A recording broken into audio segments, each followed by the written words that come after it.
espiritual dessa forma, a igreja na cidade nos dias do carnaval.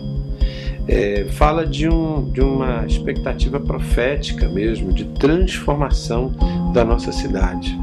Então, a busca do folião, ela parte de um princípio legítimo, de felicidade.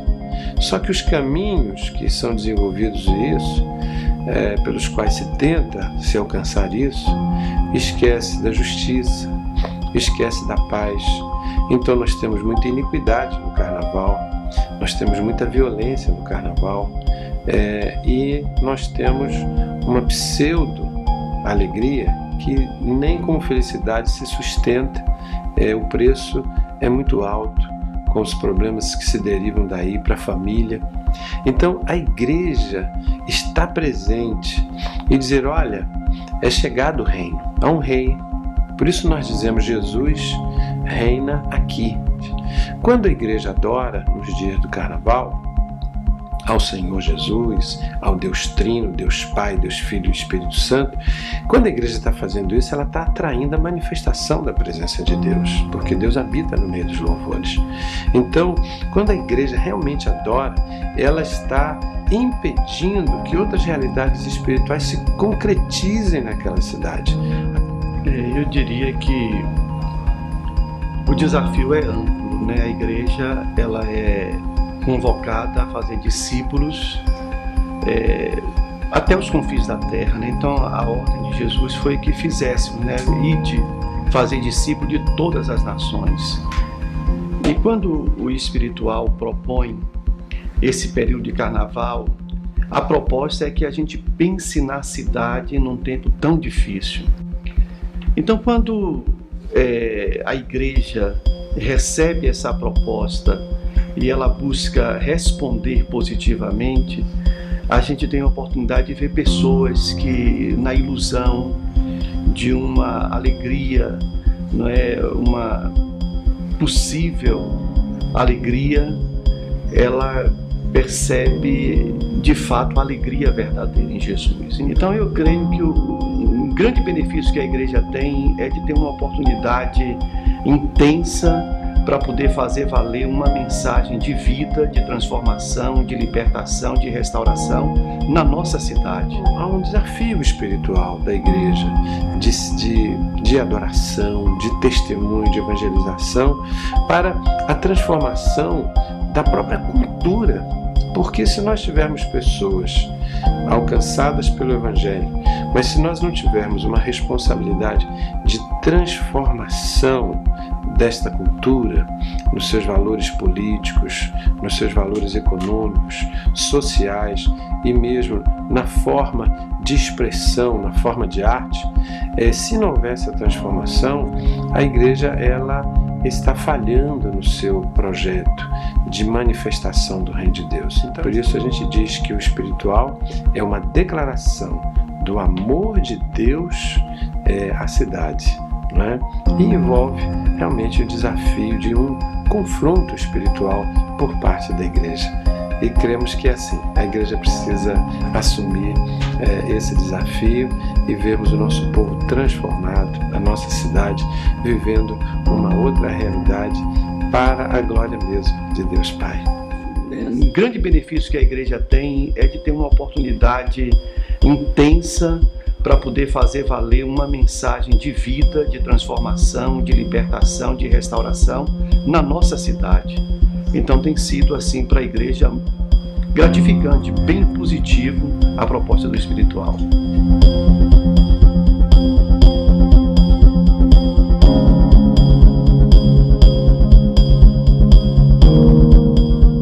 Eu creio que se Jesus viesse nos dias do Carnaval de Salvador, ele preferiria, ao invés de ir para um retiro, estar na cidade testemunhando. Num certo sentido, a encarnação de Jesus é ele sair da sua posição, né, de glória e entrar nesse grande carnaval que é a própria experiência do mundo que ele amou. Ele não amou aquelas estruturas, ele não concordou com ela, mas ele amou a ponto de entrar nela para transformar as pessoas e aquela própria estrutura que estava lá. Então, várias lideranças, homens sérios na cidade, têm uma natural desconfiança de que, puxa, será que isso não é o carnaval dos crentes? Será que os crentes não estão querendo arrumar um espaço para ter o seu próprio carnaval? E eu creio que absolutamente não, porque não sobreviveria essa proposta. A igreja não afundaria com essa proposta. E eu era extremamente contra a crente evangelizar no carnaval. Por quê? Porque eu participei daquela festa e conheci os bastidores da violência, né? Enfim, daquela coisa toda que quando a gente conhece a Jesus, a gente vê que não tem nada a ver, né? Não tem nada a ver. Então, aquela imundícia, e a gente sabe que crente evangélicos, santo, participar de uma festa daquela, mesmo que ainda evangelizando, eu fiquei meio receoso, né? Eu era extremamente contra. E eu não lembro mais ou menos o ano. Eu só sei que teve um espiritual, sempre aqui no MIP, aqui na igreja, foi uma das bases. E nesse ano, minha esposa me chamou, vamos participar do espiritual, vamos evangelizar no carnaval. Eu disse que eu não ia. E ela tentando, insistindo comigo e tal, mas eu não ia porque eu era extremamente contra a crentes ali dentro daquele contexto. E aí um irmão em Cristo comprou uma camisa do espiritual e eu estava ali na galeria daqui e chegou lá e me presenteou com essa camisa. Tome, Anselmo. E a partir daquele momento eu fui impactado. E aí criou uma dúvida no meu coração. Sim, meu Deus, será que o Senhor quer que eu vá para esse espiritual?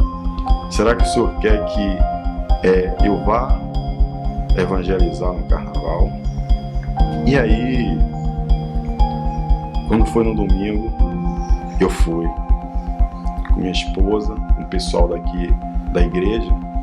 E quando chegou ali, perto do farol, que tem o momento da ceia, né?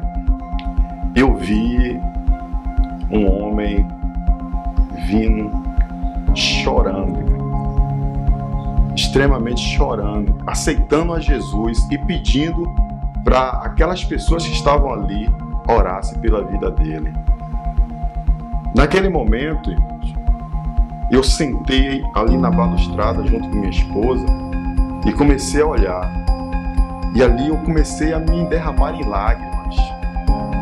Comecei a me derramar em lágrimas mesmo.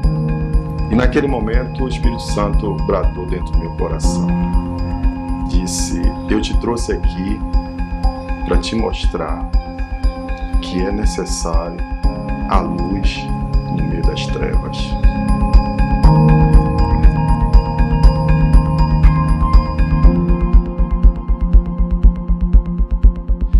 Na verdade, um projeto em que cada indivíduo vai ser sacado, ele vai ter de sair da sua zona de conforto para ir na direção, ao encontro de pessoas que naquele momento estão decididamente de costas para Deus, né?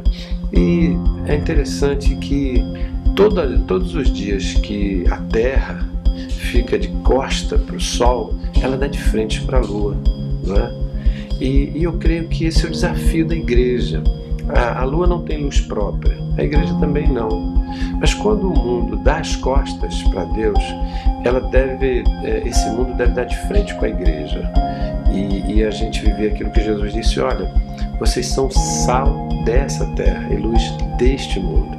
Eu creio que cada um de nós, de maneira individual, nós temos uma responsabilidade diante de Deus.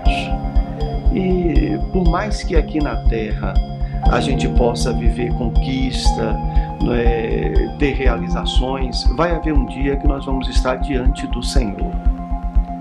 E o que vai valer a pena vai ser os nossos investimentos aqui na Terra, que possam ser, de alguma maneira, vistos na eternidade.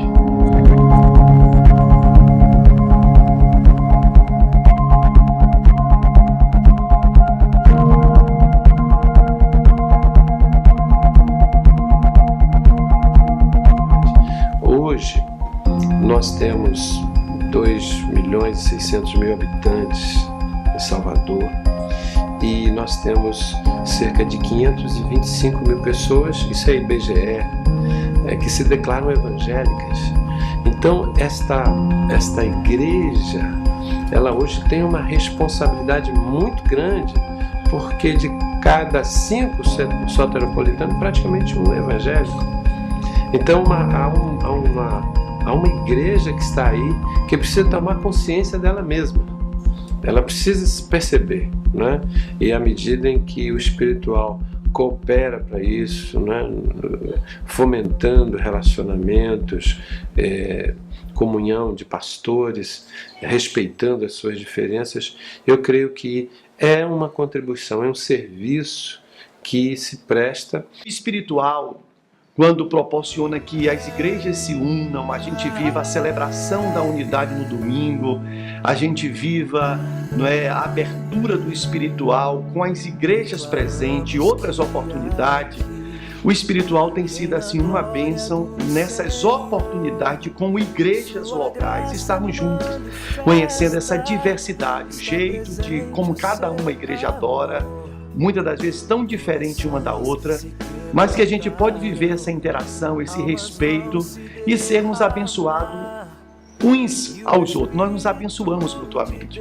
Então eu diria que o espiritual tem contribuído para a igreja local muito dessa forma também. Salvação, total libertação, quebramos a igreja precisa assumir esse desafio de transformação. Nós não podemos simplesmente ignorar que é um povo, que é uma estrutura que precisa ser transformada pelo poder do Evangelho. E esta é uma contribuição que, se a igreja não der, ninguém poderá dar. Queridos, eu quero declarar para vocês, o espiritual é uma grande oportunidade de Deus de podermos viver o desafio da adoração, da comunhão e do evangelismo. E tudo isso numa tentativa de dizer que nós nos importamos com a cidade do Salvador. Um dia, na boca do profeta Ezequiel, o Senhor disse: eu busquei entre eles um homem que estivesse na brecha perante mim, para que eu não destruísse a cidade, e a ninguém encontrei. Então eu creio que há no coração de Deus um desejo de nos achar, nos encontrar como aqueles que de fato se importam com a nossa cidade. Deixe o seu coração nas mãos de Deus sensível, porque se você, como eu, era alguém que sempre saía da cidade no carnaval, eu creio que Deus nos quer na cidade para fazermos a diferença. E aí nós temos uma chance tão grande de abençoar vidas e de vivermos comunhão entre os nossos irmãos e, sobretudo, mostrarmos a Deus que, de fato, Ele deve ser amado sobre todas as coisas. Então, que Deus abençoe a sua vida e que você possa abraçar os projetos que em Carnaval o Senhor tem trazido para fazer a diferença. Um beijo no seu coração, que Deus te abençoe.